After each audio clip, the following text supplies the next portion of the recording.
Welcome to the Startup Competitors Podcast, where we talk with early-stage entrepreneurs to understand what information they use to inform product roadmap, strategy, and market differentiation.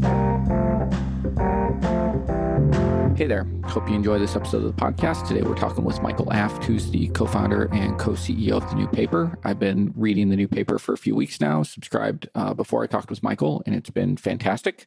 If you've not subscribed to that, go do that, as well as subscribe to this podcast if you're not subscribed to this. Also, you can leave us a review. You can drop me a note at mkelly@startupcompetitors.com if you'd like to send me something more personal. Love any feedback that you have. Thank you so much for listening and enjoy the show. This episode is brought to you by Full Stack PEO. Most founders start companies because they figured out a better way to solve a problem or serve a need, not because they love tracking payroll, filling out compliance forms, and explaining employee benefits packages. And yet, all that stuff still has to be done. That's why there's Full Stack PEO. Full Stack PEO specializes in turnkey HR for emerging companies, not just those core services, but advice and expertise that help founders maximize employee potential.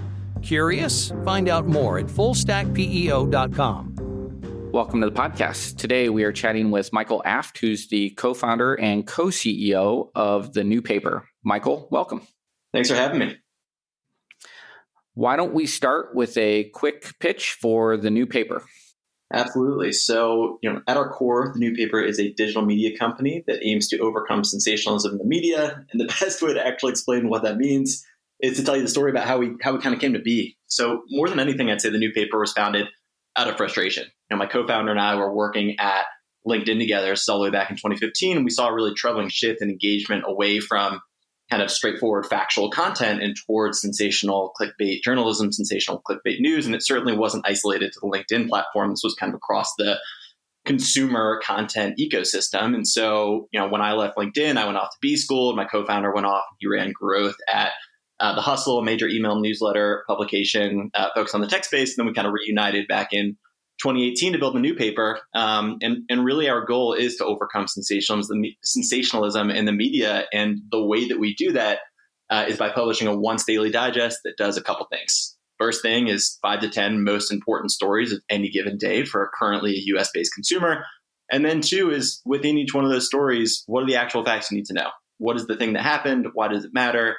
No opinion, no analysis, conjecture. And we found over the last year that folks have generally speaking, found a void in this market of straightforward factual journalism. And that's what we hope to solve. So we've been excited with the progress. We're currently at about 100,000 users and we're, continuing to grow at a pretty healthy clip. And we're excited about what the future holds, but we think it's an important problem to solve. And, especially with what you see right now in the media, and it's been only exacerbated by the recent COVID stuff. We're excited about what we're doing.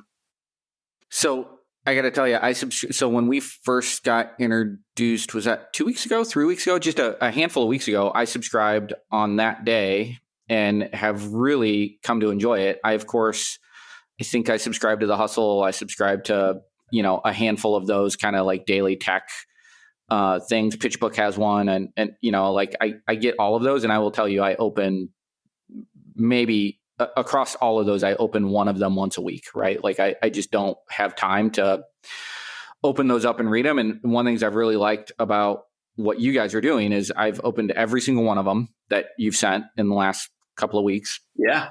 I've read every single one of them, like actually read it, which is bananas to me. Like I don't even think, like if you had asked me when I click subscribe, if I would actually do that, I would have straight up told you no chance. Yeah, there's just absolutely no chance. But you guys are so succinct. It very much, and these are my words, not yours. I don't know if you can say this or not, but it very much reminds me of like the front page of the Wall Street Journal, like that little box of what you need to know. Yeah. And only with kind of a tech slant. And it's not, and I've noticed it's not even 100% tech, right? Like it is what's happening in the world, which is just, it's been really great. So I would tell you as a pretty short time user, my results have been ridiculous relative to what I would have told you my results would have been back when I clicked subscribe. Yeah, no, I really appreciate that. I mean, first and foremost, we always love hearing from readers, but I'd say the other thing is it's so interesting. When we were pitching investors last year, one of the big questions that comes up is like, all right, well, information is freely available on this thing called the internet, and you can get the same information from any different news outlet. So what makes you special? What kind of builds that moat over time. And what we found is it's essentially the experience that you just had.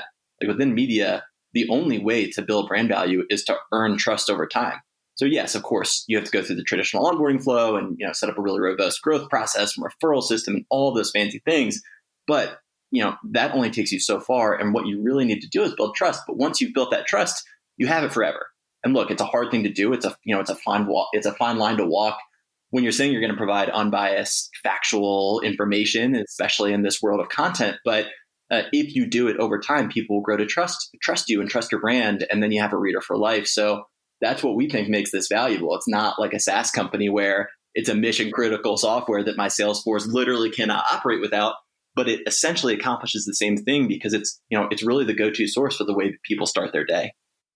Talk to me a little bit about Traction. Paint a picture for folks listening. I think you said you started in 2018, if I'm not misremembering that. Yeah. Where are you guys at today? How many subscribers? How big is the team? Anything you can share at all around kind of vanity metrics? Yeah, absolutely. So we started off in 2018. The first few months really was focused on identifying product market fit, everything from delivery mechanism to formatting, content, things of that nature. And so entering 2019 last year, we started off the year with about 4,000 newsletter subscribers, hadn't generated any revenue, weren't really a real business yet. And we've been really excited about the growth. So we're currently over 100,000 readers, across both of our products. So email as well as SMS. We're super excited. The SMS product is a relatively recent one, but we really are the only company that's delivering the news via text. And we've, been absolutely floored by the response there.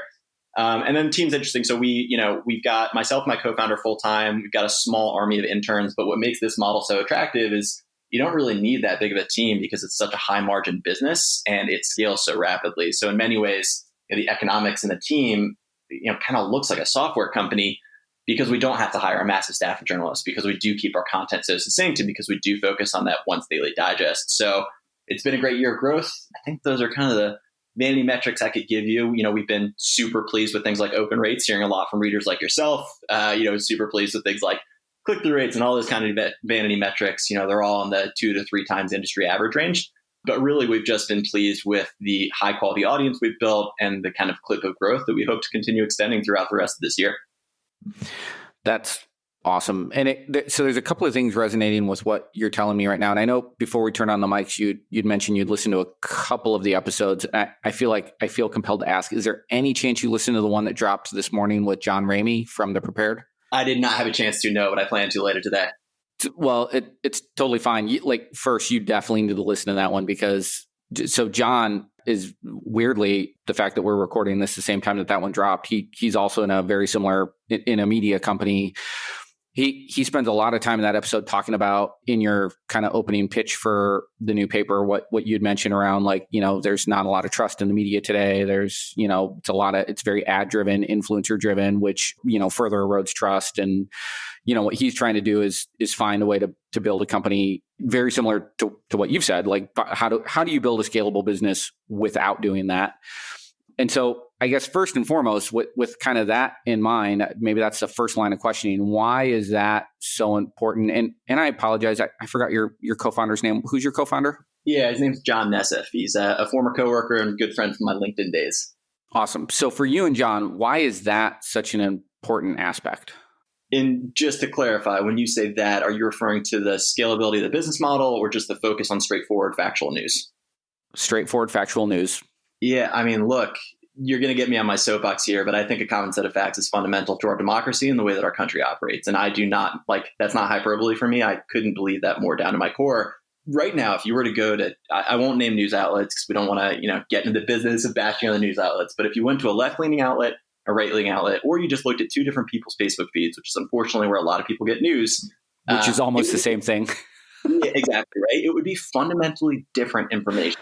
And that's not what journalism was meant to be. Journalism was meant to be a common set of facts that informs a proper public discourse. And it's totally okay that people have widely polarized views and believe completely different things on issues. But it's not okay that they're getting fed different information, and a lot of times inaccurate information that is opinions and conjecture masquerading as factual content. And that is a scary, scary thing. And I genuinely believe that if we don't fix the problem, and I think that we and potentially some others can fix that problem. In fact, I know that we can, but if we don't, I think it's only going to exacerbate the problems that we see right now. And you can see it across not only the US, but kind of broadly within the, kind of global ecosystem, right? You've got populism rising in, pretty much every major economy. You've got this polarization of people within the United States, within the UK. You saw it with Brexit.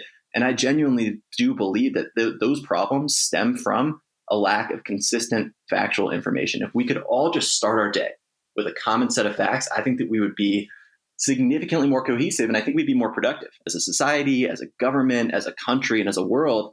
And I know that that's kind of grandiose, and I know that that might sound lofty, but I really do believe it. A common set of information is so critically important. And there's been tons of research. I'll get off my soapbox here in a second, but it's so interesting. Like Pew Research came out with a study around misinformation in the media, and it was like some crazy. I'm sure that this was clickbait in of itself, but there's some stats that essentially said that more Americans are concerned that misinformation in the media is a threat to our country than terrorism and climate change and things like that. And so, generally speaking, what we found is that this is not only a problem that's important to solve at the macro level, but it's also a problem that's important to solve when you just ask people what they want.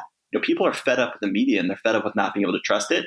And we just couldn't think that it's more important for every single person to start their day with a common set of facts. And that's our ambition, right? There's 200 million people who read the news online in the US, and we want to reach every single one of them with one of our products. So let me play the skeptic then for a second, because I agree with you. I don't know that if I went to CNN or Fox News, I would believe a single headline that I read at face value. So how do you get to that common set of facts? Like, what is your team doing to get to the actual fact of what occurred without the spin? Yeah, it's such a great question, right? We get asked this one all the time. Investors, award folks, every person asks us this question. We thought a lot about it. So a couple different answers. One is kind of at the macro level.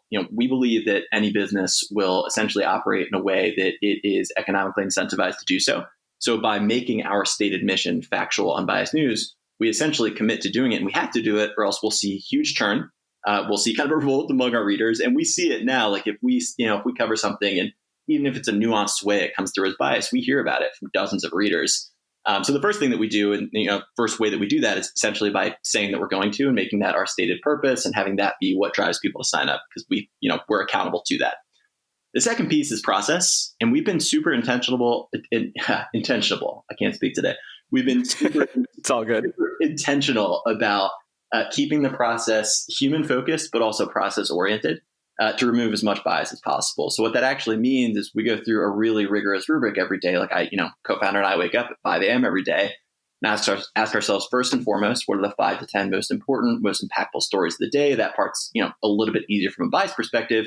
But then it's reading everything. I mean, we read everything on the left, on the right, on the middle. We read primary source material. We're going through financials and 10Ks to distill the actual set of facts and understand, what is the actual thing that happened and why does it matter? We never provide opinion. We never provide analysis or estimation or any of that stuff. We just try to do those simple things. What are the 5 to 10 most important stories you need to know today? What are the things that happened and why do they actually matter? And what we found is that there's a lot of news sources that are trying to become algorithmically curated, and that inherently leads to bias. And look, it might be more efficient to have a computer or an algorithm serve content to people that it thinks that they will click on, but that's part of the issue with media right now. And we think the process actually has to be human focused, and it has to be process focused. So that's the way we do it. It's our stated goal. We're economically incentivized to do it. We're morally incentivized to do it. We've also set up a really robust process that essentially would allow us to drop in any writer, left, right, center, whatever it is, to come into that process and really execute on that stated goal. And how do you monetize the business today? Yeah, so 2 sources of revenue. The first is traditional ad revenue, and the second one is consumer subscriptions. And we'd anticipate continuing to grow both of those business lines going forward. I think that I'd be curious to get your thoughts on this. I think you can read a lot of literature about how COVID has impacted the ad business. So we're really pleased to have this diversified business model and be able to generate subscription revenue. But I think going forward, especially coming out of COVID, we hope to see a return in ad revenue, and we'd anticipate, kind of a dual track line of business going forward as well. Got it. When you think of future growth for the new paper, what do you think that looks like? Paint a picture for me of the new paper 3 to 5 years from now. Yeah, I mean, this is going to sound ambitious and crazy, but we want to be $100 million revenue company. We want to reach over 100 million readers. Like, we think this is such an important problem to solve. And it's only solved when every single person who reads the news actually starts their day with a common set of facts. So if we had any ambition that was not every person who reads the news online reads a new paper product, I don't think we'd have the right goal. So next 3 to 5 years, look, we're growing incredibly quickly. It's super hard for me to nail down, hey, end of this year, end of next year, we're going to be at X number of subscribers, X number of revenue. It feels like every time we set one of those targets, we end up breaking through it, oftentimes ahead of schedule. But really, that's the ambition for us. And I'd say the other piece of it is you can't really grow unless you're serving everybody's needs, right? So currently we launch through, or we distribute content through SMS and email, but that's certainly not where we're stopping, right? So we have ambition to build kind of a suite of consumer-oriented products. So anywhere that you want to consume the news online, you can consume a new paper product. And we think that's equally important to kind of reaching that scale. So, 100 million, 200 million readers. There's a lot of media companies who have achieved, perhaps not 100 million readers, but really, really significant scale in this space. And one of the reasons that we're so excited about it is my co-founder's got a really deep background in consumer product growth. This is what he did at The Hustle. And, he continues to execute on that roadmap for us. So when you say 100 million readers, 200 million readers, and that's the way people are starting their day, that's the jumping off point, that it evokes for me like, the Reddit slogan of the front page of the internet, right? So are you the front page of the news then? Like, I decide if I'm going to spend 15 minutes reading the news, I'm going to start with the new paper, and then I use that as my jumping off point to then go down the rabbit hole of all these other news websites and brands, or am I staying at that point? Am I staying with the new paper and going deep with you? No, it's such a funny way to describe it. Like, first and foremost, we're absolutely massive fans of Reddit and kind of treat it the same way. But no, like, I think the way you just described it is the former, at least, is a really strong way to put it. And the way we think of ourselves is just the first touch of daily news. Like, the new paper will never replace the high quality journalism that is out there. And there's tons of great publications, right? The Journal you mentioned, the New York Times, BBC, NPR, AP News. Like, there's lots and lots of really good journalism. And the new paper is never going to be the company that's hiring 200, 1,000 journalists to go be on the front lines reporting and covering and breaking news. All we hope to do is be the first touch of daily news, because every one of our products leads to an outlet that we trust. What we're essentially able to do is kind of sit above that level. We're not really beholden to any one ecosystem of news product, and we can select what we view as the absolute best piece of journalism on a given story. So the absolute goal for us is to be a partner for those major news media publications. And all we do is kind of sift through and distill what we view as the best possible source on something and own the first touch. So you might spend an hour with the daily news, but the first 5 to 10 minutes are going to be with the new paper. And we are going to help guide you and direct you to what we believe is the best possible news experience. And that is a process right now that if you wanted to do yourself would probably take you 3 or 4 hours. And we hope to do that for you in 5 to 10 minutes. And then when you think about there's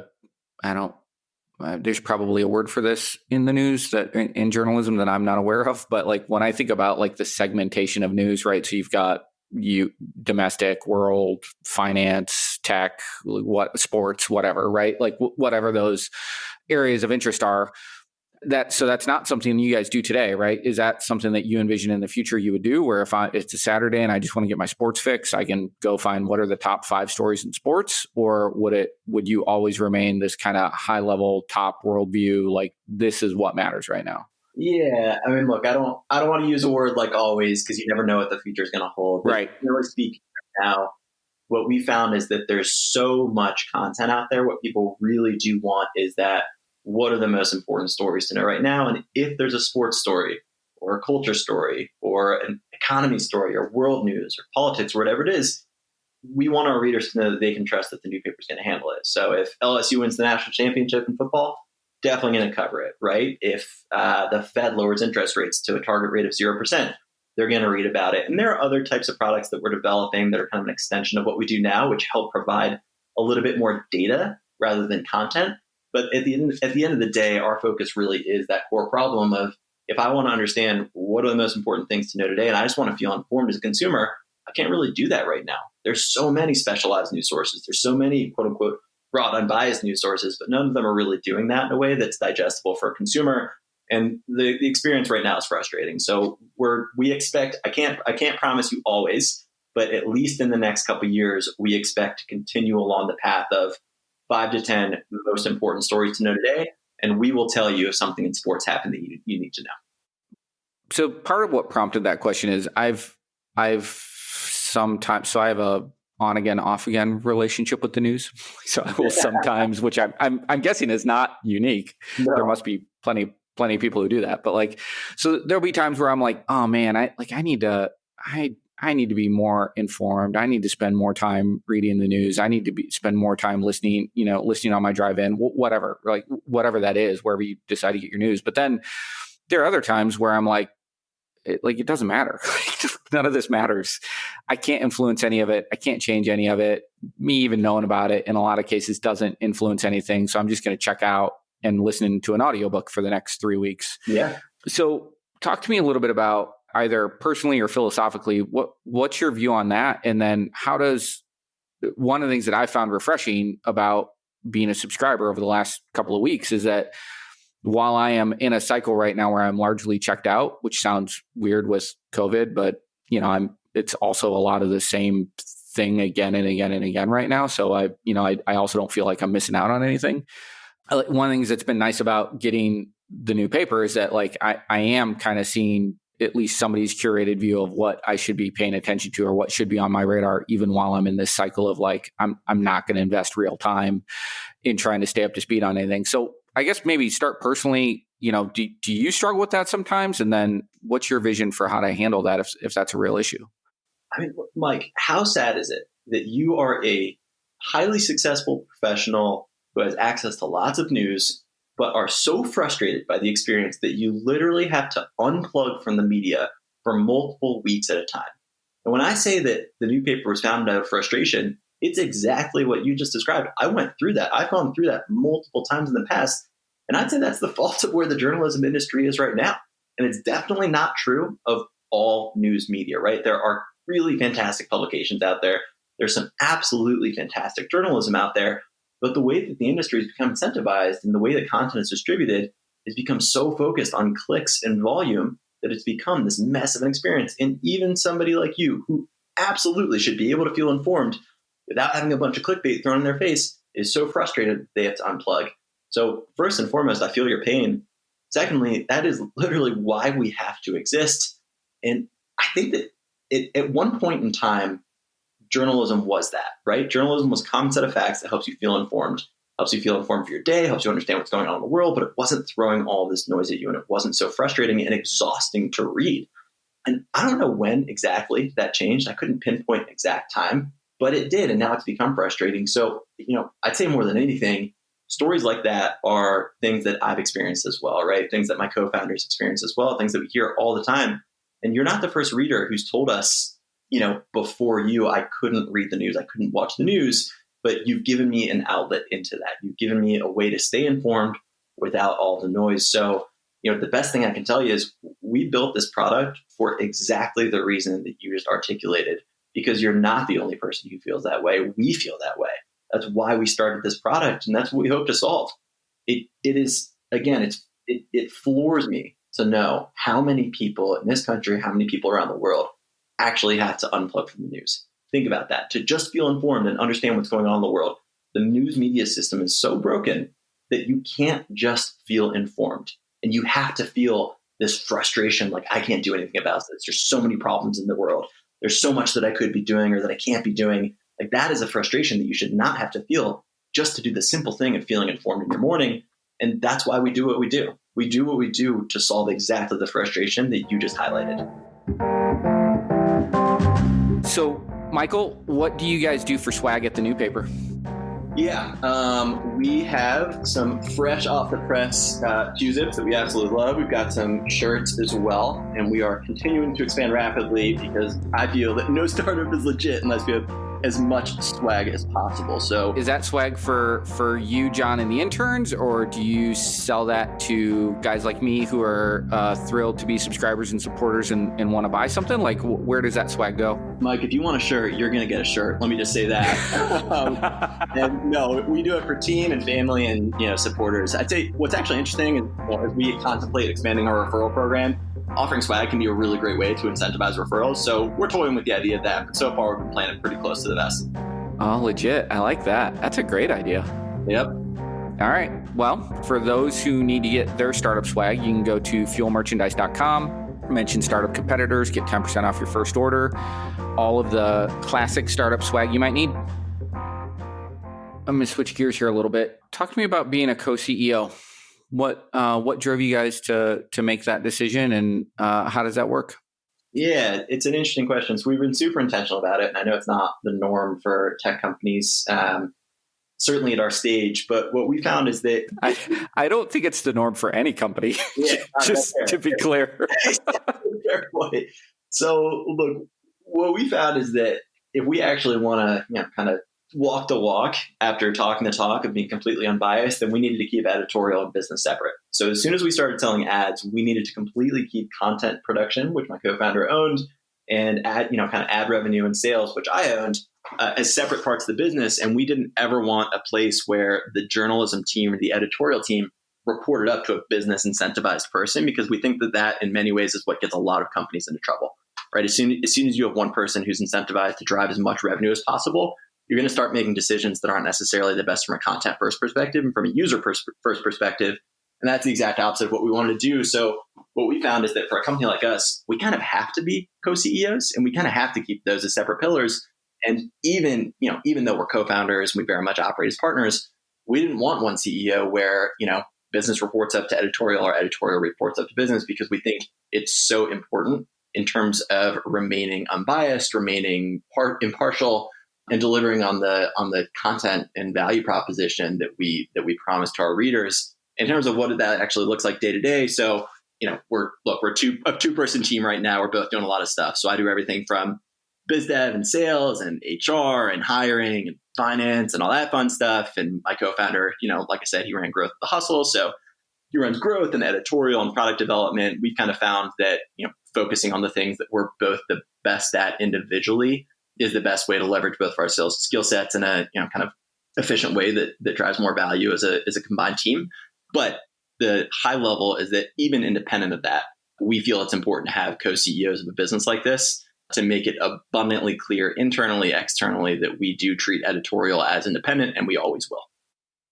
So, you can certainly imagine when it's the two of you in startup mode, and both of you, I'm sure while you're each focused on your superpower and trying to deliver the thing that you're best suited for, you're also, I'm sure, supporting the other and trying to help make them successful. So that I totally get that. How long do you think this survives? If you've got 200 million subscribers and you've got other products in the market, and now you've got employees, and you're generating real serious ad revenue, which comes with its own complications, and you'll have a team there as well.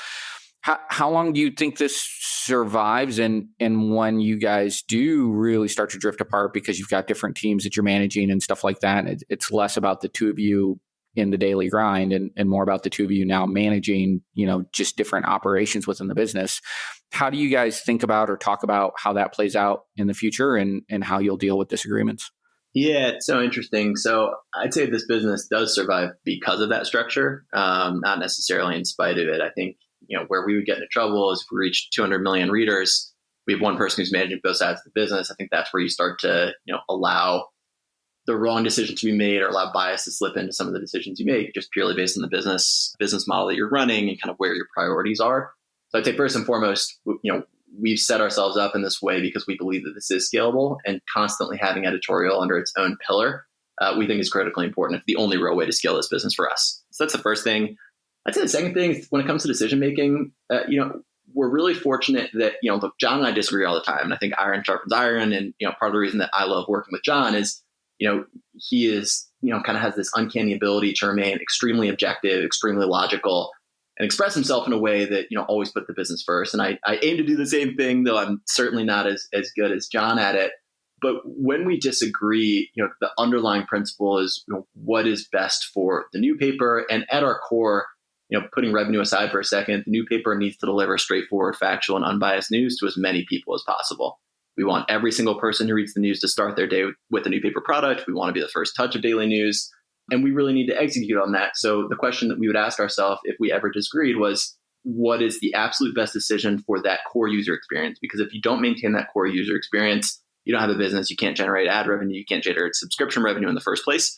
So generally speaking, that's the way we've approached it. And I'd say the other piece is, given the fact that we do own independent parts of the business, we each have total decision-making power within those parts of the business. So if I want to sell an ad contract at a discounted rate or a premium rate or longer term or shorter term, whatever it is, certainly I'll have that conversation with John, but I completely own that decision in the same way that John does with growth, with editorial, with product.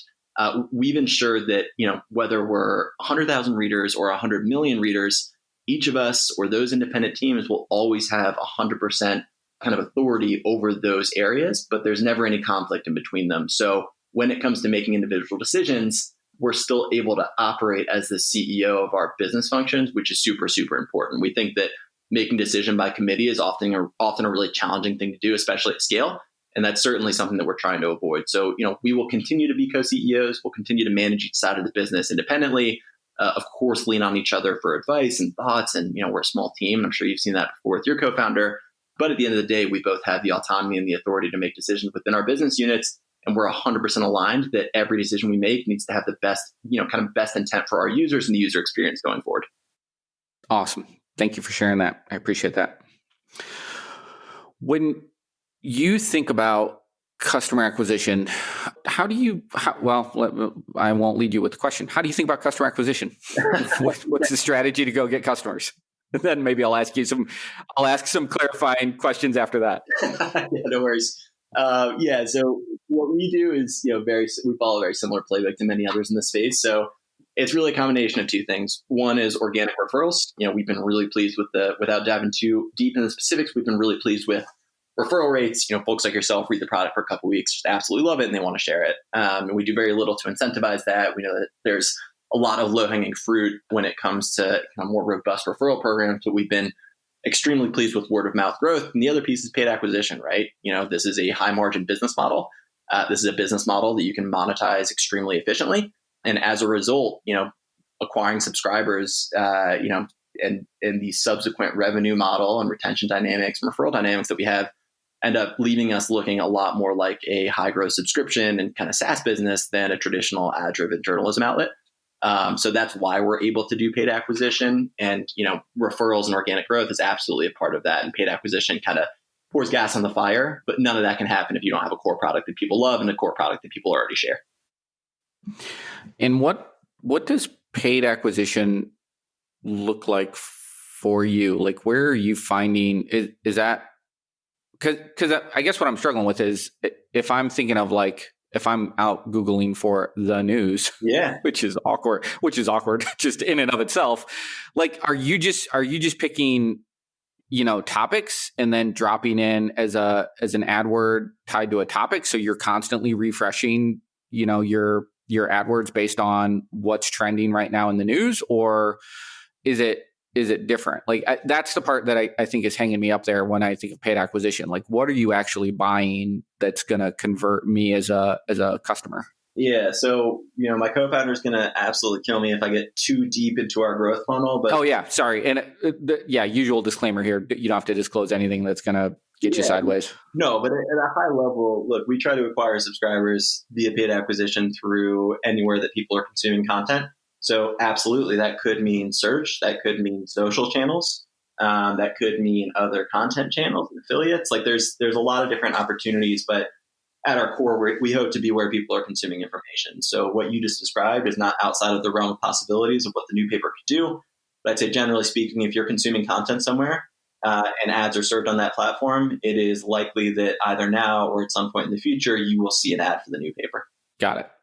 All right. Very dip. I realize that super softball answer, and I wish we could go no, because we're doing this very diplomatic. I love it. Yeah. So if I looked on your coffee table right now to see what you were reading, what books and or magazines would I see there? Oh man, such an interesting question. All right. So first thing you would see is Chrissy Teigen's cookbook. This was not meant to be a public disclosure for that, but my wife absolutely loves cooking. And I just turned 30 the other day, and she made a couple recipes in there that I've just been absolutely craving. It was delicious. Huge fan. Okay. The second one you're going to see, these are actually not business related at all. So I'll give you my nightstand business book as well. But no, they don't. They don't have to be business related. Awesome. So the second one is just a straight up trash fiction novel. Like I've always found, I don't know, it's so interesting. So my dad's actually a rabbi, and he's always loved like movies and books that are deeply meaningful because it gives them sermon material. And I, growing up, watched so many of those that now I've kind of revolted against that. And whenever I like consume books or movies or whatever, I just want the absolute like most mind-numbing entertainment that I can get. So I've got like just a really poorly written fiction book that is just so entertaining. And then the last piece is my wife and I expect to start a family here soon. And a guy that I'm pretty good buddies with from back in my IU days recommended a book written by this University of Chicago economist that apparently takes all the literature and the study of pregnancy, around conception, around family planning, kind of first 90, 180 days, and really breaks it down in a scientific way. And it, essentially tries to take, in many ways, like what the new paper does, tries to take the noise out. So if I, as a prospective dad, Google best things to do in the first 90 days of raising a kid, it's going to be the most overwhelming, confusing, and scary experience possible. So she tries to take a really data-driven approach, and that's the other one I've been reading. And then I'll give you a boring business. Wait, no, stop. What's the name of that book? Expecting Better by Emily Oster. That is the name of the book. And I'm very excited. Okay. As soon as I'm through it, I'll let you know. All right. And now boring business book. 4 books. I go through so many of those. What I try to do is alternate between trash fiction and like good, valuable, boring business books. So I've always found a really good one. There's a couple. One is Never Split the Difference. I think the author's name is Chris Voss, essentially a former FBI negotiator who talks about excellent book. Yeah, really, really strong one. I think more than anything, just like a good way to have conversations and some tips and tricks to ground yourself. And I was, when I was at studying at HBS for the last couple of years, one of my professors, this guy Kevin Mohan, just absolute stud negotiator. He'd always give us these little tips and tricks of like kind of psychological cues that you can do during a negotiation, just to, again, with the goal of not being manipulative, but more than anything, just like conveying your point in a more effective way that kind of grounds things in a way that will drive, a less averse reaction, even if you're asking for something the other person doesn't want. So huge fan of that one. Another really good one is Who. It's a hiring book. So I think hiring is really challenging in any environment.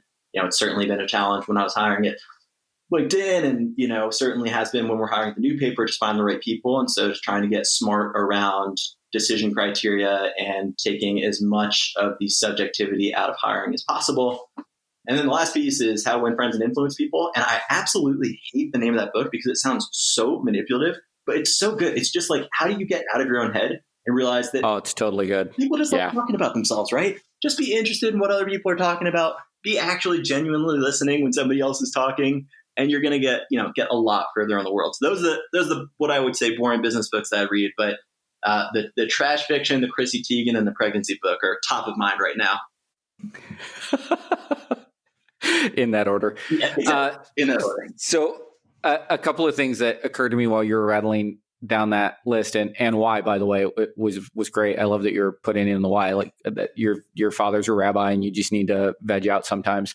I wonder if I'm doing some of that same head trash with my 9-year-old right now in terms of the constant diet of content that I feed him. I wonder if he's just gonna, later in life be rebelling against that. So now I'm thinking through that after you say that, how am I?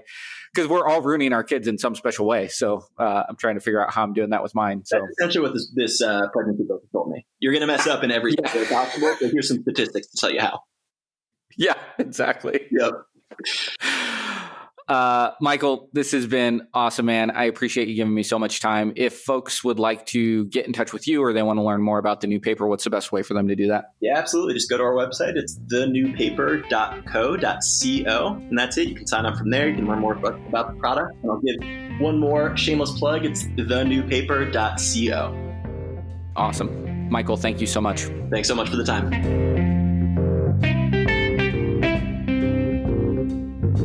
If you're thinking of launching a SaaS product, Startup Competitors can provide data on your closest competitors, survey potential users, or provide other product validation services. Learn more at startupcompetitors.com.